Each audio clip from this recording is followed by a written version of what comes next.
In today's video, I'm going to teach you how to copy Grok chats in seconds. By the end, you'll know exactly how to find an earlier conversation in Grok and copy a reply quickly, whether you want to save it to your notes, drop it into a document, or share it with a teammate. Start by opening your browser and searching for Grok AI. In the results, click the official Grok AI link to head to the site. Once you're on the Grok homepage or app interface, look toward the bottom left corner. You'll see a small icon to expand the sidebar, just above the profile area. Click that. If your sidebar is already open, you can continue right away. With the sidebar visible, click History.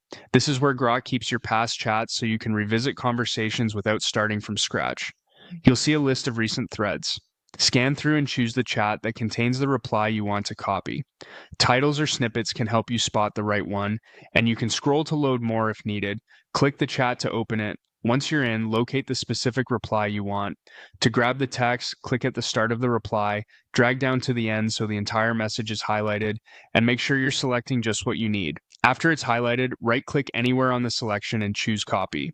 If you prefer shortcuts, you can use your system's copy command to speed things up. Now that the text is on your clipboard, you can paste it wherever you want. There's also an even quicker option built right into Grok. At the bottom center of the reply, look for the copy icon. It may appear when you hover near the message. Click that icon and the full reply is instantly copied to your clipboard, saving you the extra step of manual selection. This is especially handy for longer responses where dragging to highlight everything can be tricky. A couple of quick tips as you work. If the sidebar doesn't expand at first, try clicking slightly above the profile area again. The target can be small depending on your screen size. In history, if you're not seeing the conversation you expect, scroll to load more items or verify you're signed in to the correct account. And when copying, double check you've included all relevant parts of the reply, especially if it spans multiple paragraphs. That's it. You can now copy Grok replies in seconds, either by selecting and copying or by using the built-in copy icon for a one-click grab. Paste the text into your notes, docs, or messages, and you're done.